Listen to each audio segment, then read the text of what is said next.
Coming up, a blockbuster report aims to overhaul the relationship between Colorado and its indigenous tribes. And a pair of unlikely storytellers bring ancient wisdom and a little gossip to readers of The Forgetters.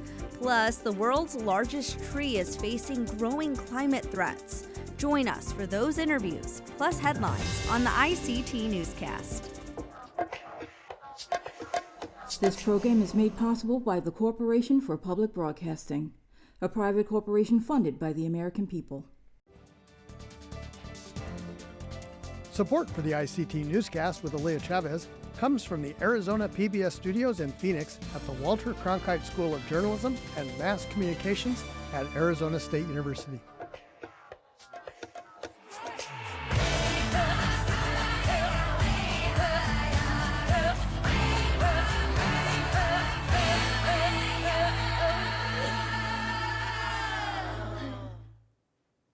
Amidawa Hopa. Thank you for joining us. I'm Aaliyah Chavez. We start today in Washington, D.C., where the U.S. Supreme Court has declined to hear a case that challenges the Seminole Nation's gaming compact with the state of Florida. The compact gives the nation exclusive rights to operate mobile sports betting. Other gaming companies allege that this gives the Seminole Nation a monopoly on the industry. This case temporarily halted mobile sports betting in the state, but the nation was able to resume operation after a ruling by the District of Columbia Court of Appeals earlier this year, and it will continue for the foreseeable future. In Congress, there is new traction on a bill that would require the U.S. government to formally investigate the abuses at boarding schools for Native Americans. Last week, U.S. representatives on the House Committee on Education and the Workforce heard the bill and did not have any substantial changes. If passed by Congress and signed into law by President Joe Biden, the Truth and Healing Commission on Indian Boarding School Policies Act of 2024 would establish a formal commission to investigate the troubled history of Indian boarding schools. It would require the government to develop recommendations for federal entities to help in healing efforts, and it would provide a forum for victims to speak about their personal experiences. By 1926, there were more than 60,000 Native American children involved, which is about 83% of all Native school-age children at the time, according to the National Native American Boarding School Healing Coalition. Oftentimes, the children were taken forcibly from their homes and placed in more than 500 institutions run by the U.S. government and various churches to be beaten, starved, and punished. Many Native families today have firsthand stories about this dark period, including Interior Secretary Deb Haaland. My mother, she had her hands hit with a piece of rubber hose every time she spoke Karis. It's one of the reasons why she didn't want to teach us Karis, our native language, because she was worried and scared. And so you can see how easily it would be to have generations of non-native speakers because their parents are worried about the future of their children. U.S. Representatives Tom Cole and Sharice Davids, who are Native Americans themselves, are the co-sponsors of this bill. Up next, the legislation will be considered before the House Natural Resources Committee as well as the Energy and Commerce Committee. In Minnesota, Mary Kunish is the first Native American to serve in the state Senate, and she was on the ground floor of creating a missing and murdered Indigenous peoples task force and office. Now, she tells ICT, the Indian Child Welfare Act is on her list of concerns. We've done a lot of work around ICWA.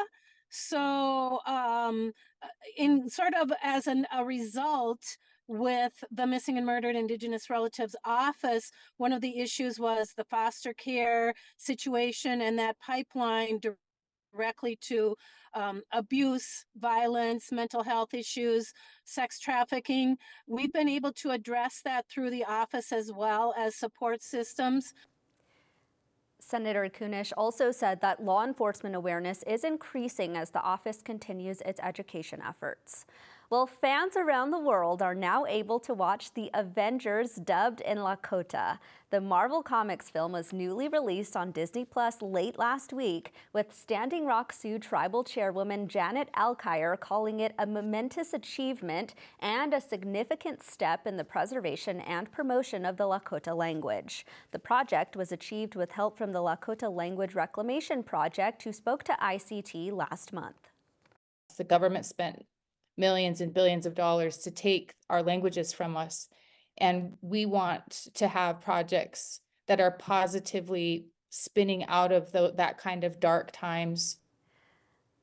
The Lakota dub of The Avengers premiered in McLaughlin, South Dakota last week, and Standing Rock citizens are able to watch the film through a special code on Disney Plus.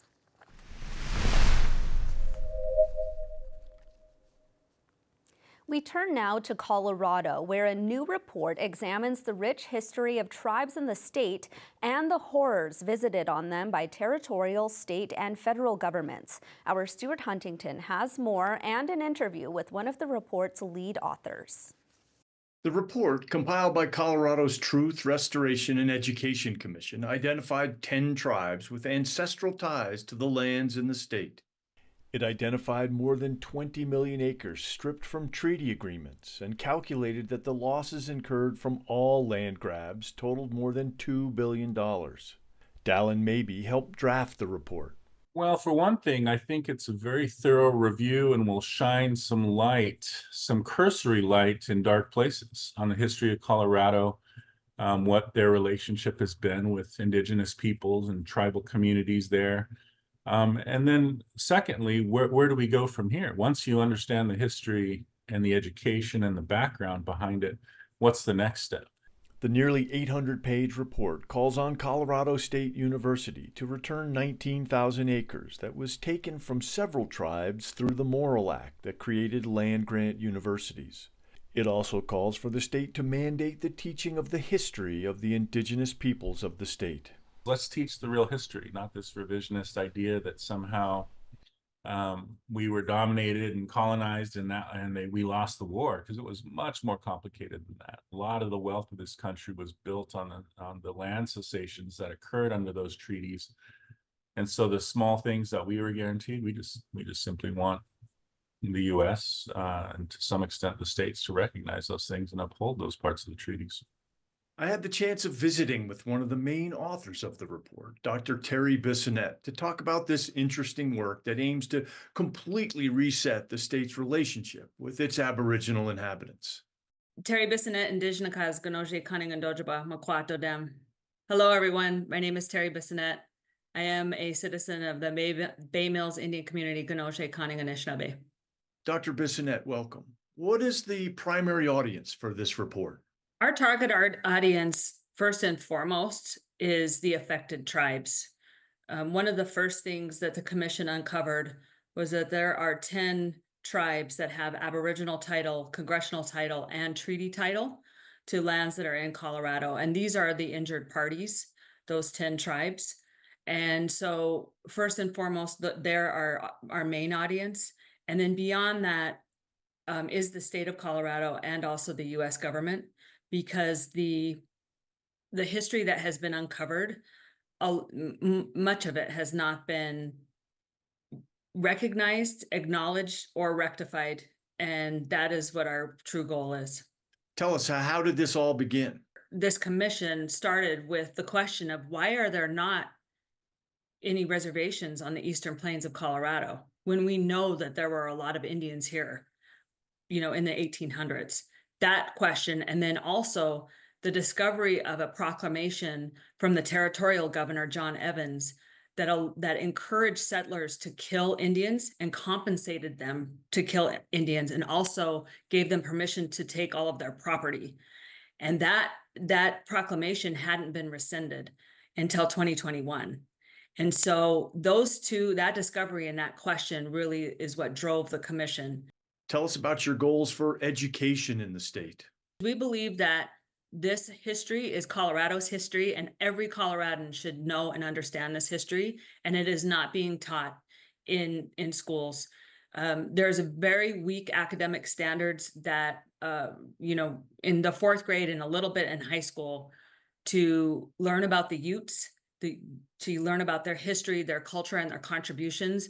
But as far as this political and legal history, this difficult history, that is not being taught. Let's pull back 30,000 feet. What are you hoping to see comes out of this report? The main focus has always been a pursuit of restorative justice. And for us, that's really, we want these tribes to be restored back to whole as much as possible. So not just, we want to get beyond land acknowledgements and kind of the window dressing. We really believe that these tribes, not only reparations, but also restoration, which includes land back.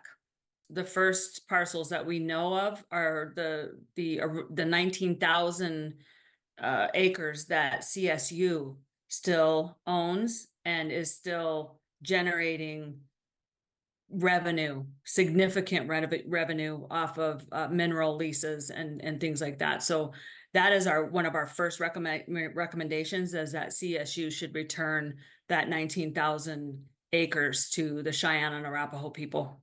Colorado was founded on violence and greed and racism, and it's something that the state has not been able to reckon with. And that is what we really want to encourage the state of Colorado, is to reconcile with that history.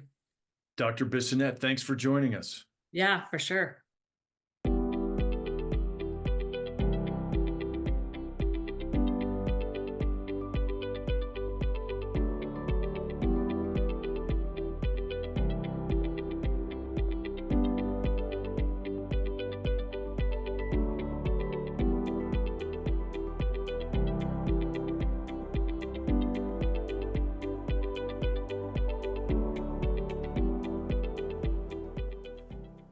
Well, the world's largest tree, known as General Sherman, has passed a general health check. As ICT's McKenzie Allen-Charmley reports, researchers in the U.S. are now saying the magnificent giant sequoias are facing threats due to the climate crisis. The grandfather of giant sequoias, known as General Sherman, passed its most recent health check. Researchers from the Ancient Forest Society at Sequoia National Park, California, are searching for evidence of an emerging threat to these magnificent trees, bark beetles. After careful inspection of the towering 2,200-year-old tree, there's good news. When we climbed up, we didn't know what level of beetle activity was going to be in the General Sherman tree. We found a little bit of activity, but on the whole, it seems to be a very healthy tree that's able to defend off any beetle attack. Sequoias are significant to native tribes in California and are located among the homelands of the Mono, Yokuts, Paiute, and Western Shoshone, among other tribes. Researchers are growing increasingly worried about bark beetles, which didn't pose a serious threat in the past. The beetles are native to California and have coexisted with sequoias for thousands of years, but only recently have they been able to kill the trees. We certainly don't want to be caught by surprise by a new threat, which is why we're studying these beetles now. Scientists say they discovered about 40 sequoia trees that have died from beetle infestations, mostly within the national parks. The beetles attack the trees from the canopy, boring into branches and working their way down the trunk. If left unchecked, the tiny beetles can kill a tree within 6 months. We're documenting some trees that are actually dying from kind of combination of drought and fire that have weakened them to a point where they're not able to defend themselves from the beetle attack. And that is a concern in some giant sequoias, but not the General Sherman. The tree health inspection is carried out as journalists and visitors watch them pull themselves up ropes dangling from the canopy. The researchers examine the branches and trunk, looking for the tiny holes that indicate beetle activity. But it's not possible to climb every sequoia tree to directly inspect the canopy in person. That's why they're also testing whether drones equipped with sensors and aided by satellite imagery can be used to monitor and detect beetle infestations on a larger scale within the forest. What we were doing today was testing whether the drones could be used and whether satellite imagery could be used to see what we are seeing with our direct observations. And that would, if successful, would allow managers to be able to detect and monitor over much larger areas. Giant sequoias, the Earth's largest living things, have survived for thousands of years in California's western Sierra Nevada mountain range, the only place where the species is native. But as the climate grows hotter and drier, giant sequoias, previously thought to be almost indestructible, are increasingly threatened by extreme heat, drought, and wildfires. The most significant threat to giant sequoias is climate-driven wildfires that we've seen over the last 5 years, which have killed up to 20% of all the giant sequoias. In 2020 and 2021, record-setting wildfires killed as much as 20% of the world's 75,000 mature sequoias, according to park officials. The health inspection of General Sherman was organized by the Giant Sequoia Lands Coalition, a group of government agencies, native tribes, and environmental groups. They hope to establish a health monitoring program for the towering trees. If they discover beetle infestations, officials say they could try to combat the attacks by spraying water, removing branches, or using chemical treatments. They have really withstood insect attacks for a lot of years. So why now? Why are we seeing this change? To what extent is it about droughts? To what extent is it about interactions with fire? There's a lot that we need to learn in order to ensure good stewardship of these trees for a long time. For ICT News, McKenzie, Allen-Charmley.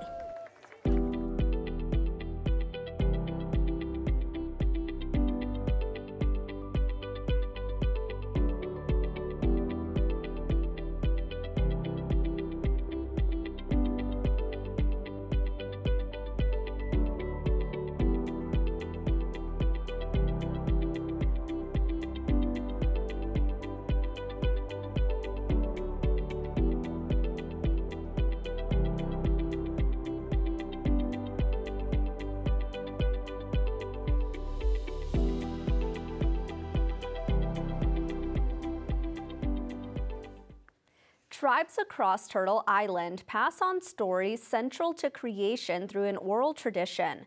Greg Saris shares his latest collection of stories in The Forgetters. The tales are set in Sonoma County, north of San Francisco, home to the Coast Miwok and Southern Pomo Indians. ICT senior producer Shirley Snavy has more for us. I originally wrote something, an earlier book called How a Mountain Was Made, and it was a cycle of creation stories told from Sonoma Mountain. And Sonoma Mountain is where my people, the Federated Indians, where Coast Miwok and Southern Pomo, believe that Coyote created everything. So there's stories that began in the time before this one, when all the animals were people. But then afterwards, everybody left the mountain and the people became people and spread out. And people forgot the stories. And I look around today, Shirley, and I see the state of the world. I see the state of India and many Indian people, and I think more than ever, we need some form of ancient stories, of stories that should remind us of the values that our ancestors held and that we need today to hold on to more than ever. And I would argue that the world needs to hold on to more than ever. So what I did is I used the same thing where I had the Crow sisters talking, so that it feels conversational and it feels much like the oral tradition. In my family, and I'm sure with yours, so many of my aunties and others sit around the table at night and tell stories and gossip about one another and talk back and forth. And I wanted to evoke that kind of oral tradition, the feel of the oral tradition of storytelling, of people talking back and forth. One is the answer woman and one is the question woman, and the answer woman can't answer anything unless she's asked a question, which I think is brilliant. Part of the reason I did that is I wanted to, even in those two sisters, to show that we're dependent on one another. We need one another, and the sisters need one another, and they bicker back and forth with one another as sisters and others of us will do, but they ultimately are dependent on one another to tell the stories, much like all of us are dependent upon one another and our environment for our survival. And the other thing that I really appreciated about it is that I've been there, I mean, I've been to Santa Rosa, I've been to Bodega Bay, and I've been to all these places. And so I know what they're like now.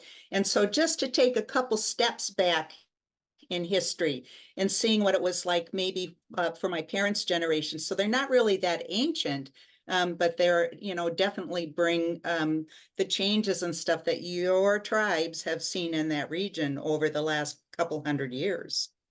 That calls up the whole notion that the landscape was always our sacred text or our Bible, and there would be an outcropping of rocks or a creek or a river or something that would always be associated with stories. And that's how we knew ourselves and were reminded of the stories. And of course, as a consequence of colonization and so forth, not only were our people in many ways compromised, our cultures compromised or challenged, but the landscape itself has been transformed. The golden hills of California, there were never golden hills in California. That's all introduced European oatgrass, right? We've been challenged, and our own people have been challenged in many ways. Fear has made us make, and poverty and the trauma has made us make a lot of choices and so forth that aren't always healthy. And so what are ways that we can correct that? What are ways that we can become aware of those choices again, to sort of name the ghosts, if you will? So, and a lot of the stories are kind of funny and lighthearted. We laugh or make fun of ourselves. And I think what a lot of people forget is Indian people we're funny. I mean, our humor is something that has certainly sustained us. I mean, my aunts, my aunties and stuff, I mean, they were, humorous. I once took one of my aunties down to Stanford, and a student said, "Is it true that the Indian women follow 10 steps behind the men?" The old stereotype of Indian women. And she said, "Yeah, it's true. We follow 10 steps behind. We say, go left, go right, go straight ahead."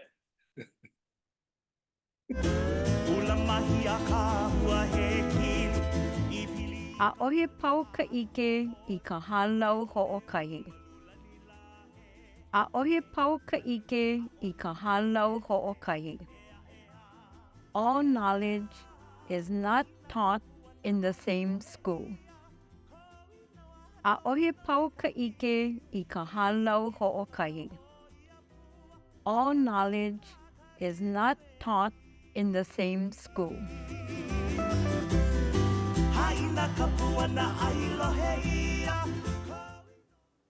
The list is out for the best in American Indian youth literature, from picture books to middle grades and even young adults. ICT's Shirley Snavy talks with the president of the American Indian Library Association, Allison Waka. I want to talk books. You're the president of the American Indian Library Association, and we just got a press release saying who the winners are for young literature. You want to talk about that? It's a lot of work. Our advisory council meets, it's been like over a year, because they are every other year. So we have a lot of books to go through, and it's been amazing because we've had more than ever. Some of the stipulations that we have are, it has to be author and illustrator have to both be tribal citizens. And so we're seeing that finally the publishers are catching on and putting native illustrators along with the authors. We have a wonderful council that's been led by Danielle Burbank and Joy Bridwell. Had a wonderful group of books to choose from. I think that it shows when some of the books like Resball gets multiple accolades. It shows that Native authors are finally being recognized as they should be. I think it's marvelous that you've stipulated that the illustrator has to be Native American too. Yes. I know so often with these publisher houses in the past, they're like, "Oh, well, don't worry about the illustrator, we'll pick that." And I think it's easy for folks to say, oh, we don't have any Native illustrators. And yeah, it's just not true. The thing is they have to do the work and seek them out. What a choice that parents have to make about what to buy for their children, their young children. And I think that an award like this probably makes it easier to navigate for them. Definitely. And that's what we're here for educators, for library staff, parents, families. We also want to really promote libraries themselves. So bookstores are wonderful, Birchbark Books and so forth, but also promote that libraries should be carrying these books as well. And also giving us access to free materials, being able to take your kids in and be like, you can get whatever you want. You know, it's a good feeling. Allison Waka, thanks very much for joining us on the ICT Newscast. Of course. Thank you for having me. That is a slice of our Indigenous world. For all the latest, visit ictnews.org. From all of us in the newsroom, stay safe, my relatives.